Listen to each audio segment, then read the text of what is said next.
Hello. Thank you for taking the time to view my executive summary, which is on the topic of assessment for growth mindset.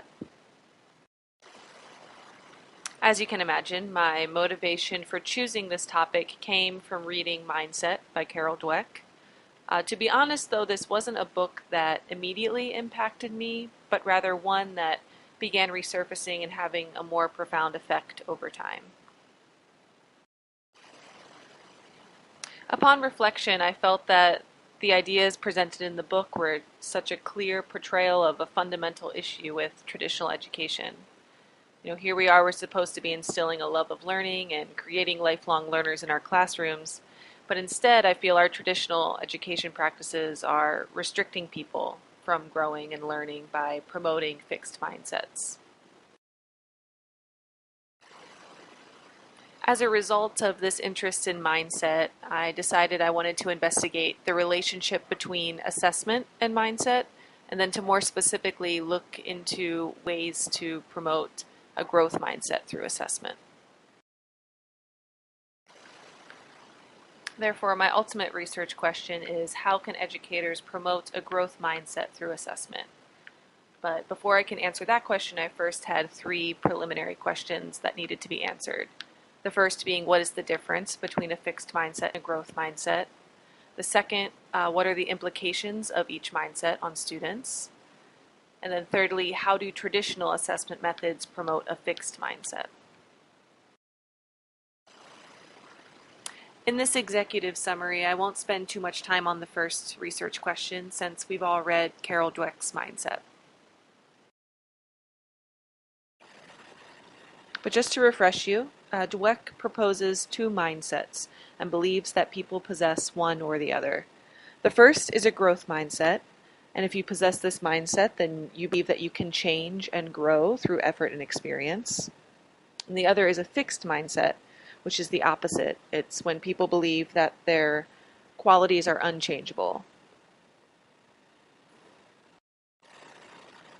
Another way to think about it is that people with a fixed mindset believe that they've been born into a certain kind of intelligence, personality, and character. They believe that they do not have the power to control this. However, those with a growth mindset believe that through effort and experience, they can develop, enhance, and change those qualities. Most of the information in this section of my paper will be on Dweck's philosophies on mindset. However, I am going to be including other researchers' findings on mindset. One in particular is Marilee Adams, and she proposes a learner versus a judger mindset, which is a similar philosophy but slightly different. She believes that with these mindset, people possess both of these all the time, but depending on how they respond to certain situations and the questions they ask themselves, they adopt one or the other. And similar to the fixed versus growth mindset, one is more flexible and more positive, that's the learner mindset, versus the judger mindset, which is more restrictive and negative. The next section of my paper is going to be talking about the implications of each mindset on students. Specifically, I'll be looking at academic implications and then also potential future implications. One of the most interesting findings regarding student implications was found in Dweck when she polled 7th graders on how they would respond to a low grade in a new course. Those with the fixed mindset said that they would actually study less for the next test, but those with a growth mindset said that they would study more. The section on future implications will be more theoretical in nature, and it will talk about how mindset could affect how a student reacts to challenges, obstacles, and criticism later in their lives. In the next section of the paper, I'm going to explore some traditional assessment methods and how they promote a fixed mindset. Specifically, I'm going to look at how we traditionally praise students, the use of summative tests, grade year standards, and letter grades.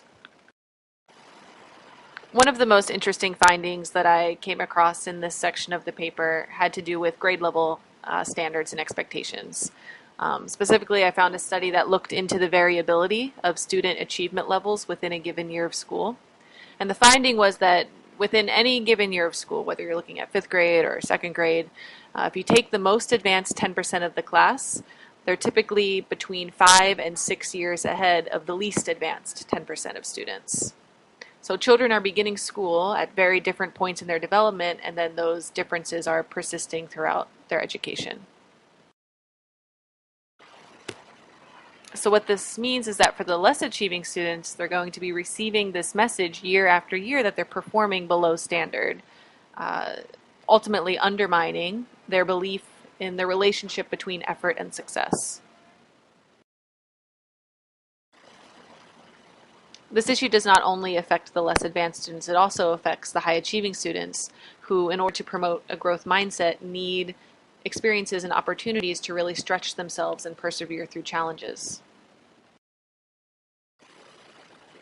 Finally, after exploring these issues, I'm going to offer some suggestions for how we could modify our assessment practices in order to promote a growth mindset rather than a fixed mindset. Now, at this moment in my research, I'm proposing three things, and they're no easy task by any means, but the first, I'm suggesting that we should have formative assessment strategies that focus on effort, not ability. Secondly, a removal of the traditional letter grades and an adoption of a standards-based assessment that focuses on progress. And then thirdly, probably the one that would be the most challenging to adopt, but the utilization of a curriculum that is based on developmental standards rather than grade level expectations. Since I was mentioning grade level standards versus developmental standards earlier, I'll continue on that topic. One thing that I was looking for was what that might look like, what developmental standards might look like. And I came across this, which was a proposal for statements of attainment for a strand of science on the nature of light. So it starts at level 1 and progresses through to level 10. And that's the focus there is progression. So it's using this as a continuum and locating where students are and then moving them forward from there. In conclusion, it actually took me a while to settle on a topic for my final paper, but as I mentioned before, Dweck's philosophies on fixed and growth mindsets kept resurfacing at school with my colleagues and comments my students were making, and I've been growing more and more interested in it. So for me to be able to investigate ways to assess that would promote a growth mindset has been exciting for me. Thanks for taking the time to view my presentation, and I look forward to seeing where your research has taken you.